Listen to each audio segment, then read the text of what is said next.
Hey everybody, welcome to Read as Principal Lindner. Today we're going to do Otis by Loren. Here we go. There once was a friendly little tractor. His name was Otis. And every day, Otis and his farmer worked together, taking care of the farm they called home. Otis liked to work.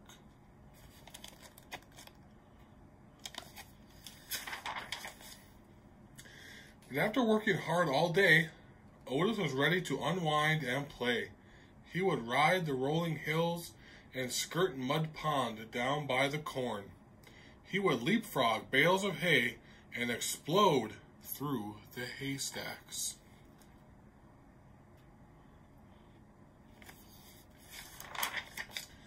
On occasion, he would chase a rabbit or play Ring Around the Rosie with the ducks to the sound of his steady puff, puff, puffity chuff. And sometimes, at the end of the day, he would just sit under the apple tree and watch the farm below. Every night, tired but happy, Otis would puff, puff into the little stall in the barn that was all his.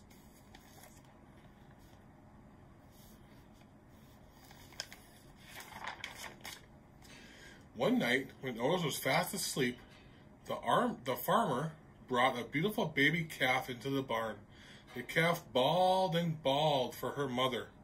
But when the sleepy sound of the soft puff, puff, puffity chuff came from the next stall, the scared little calf stopped bawling and drifted off to sleep.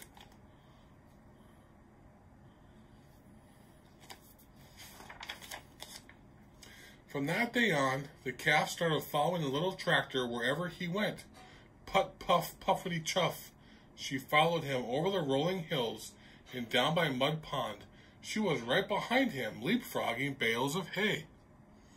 And the calf made their games of Ring Around the Rosie all the better.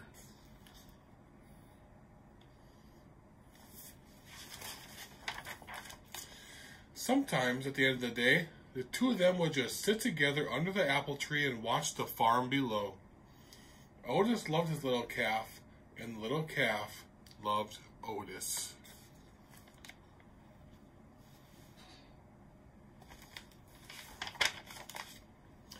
Then one day, the farmer surprised everyone with a brand new yellow tractor. "Time to move out, Otis," the farmer said. He took Otis out of the little stall in the barn that was all his and parked him back behind the barn. Then he backed the big yellow tractor into the stall next to the little calf.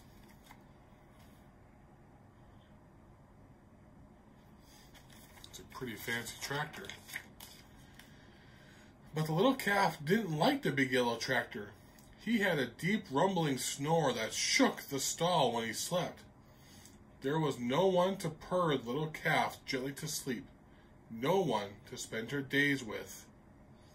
And Otis could not even see his farm as the weeds began to cover his tires. His friend often sat with him, but she could not get him to play like the old days.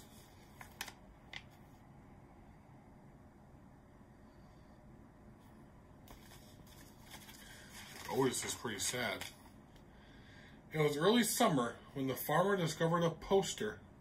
Who was the prettiest calf in the land?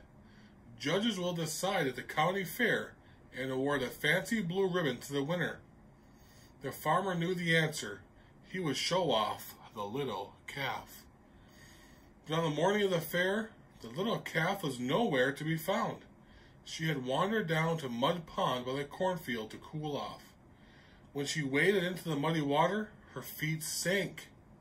With every step, she sank deeper and deeper and deeper. The little calf was stuck in Mud Pond.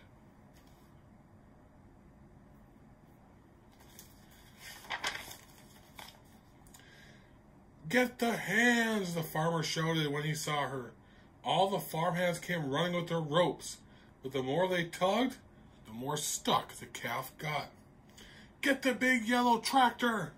The farmer shouted. He can save her.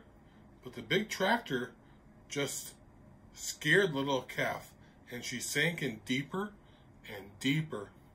Nearby, farmers began to gather.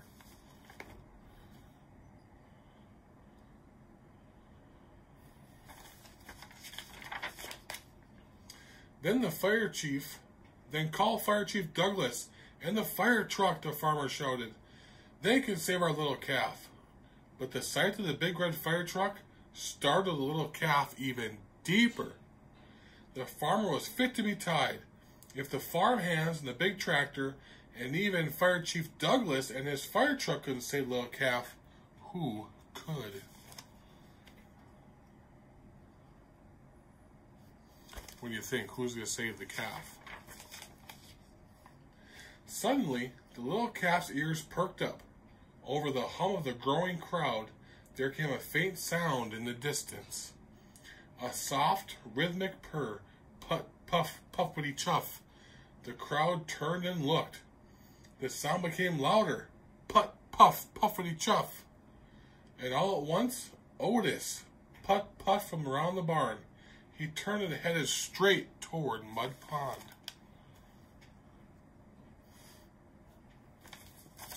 Who's coming to save the calf? Otis puffed down the rolling hill and pulled right up next to the muddy water's edge. The calf heard her friend's puttering purr and bawled. It was something like a hello. Then, to the sound of his gentle chuff and the amazement of all the people in the crowd, Otis slowly began to circle the pond.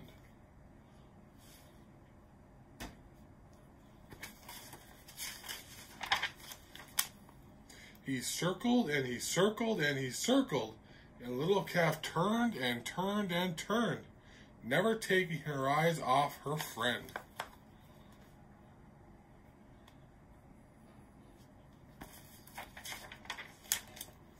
With each ring Otis made around the mud pond, the muddy grip loosened until the calf was able to stumble out of the pond on her own.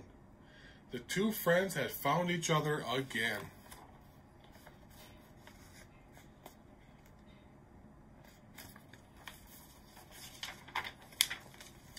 Otis led the calf down the dusty road toward the village, and everyone threw flowers as they went, following them into town.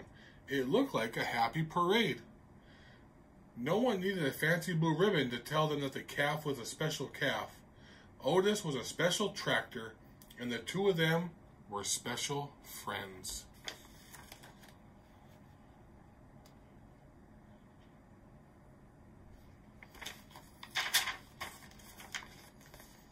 From that day on, the farmer discovered that with Otis's puttering purr beside the chicken coop, his chickens laid more eggs.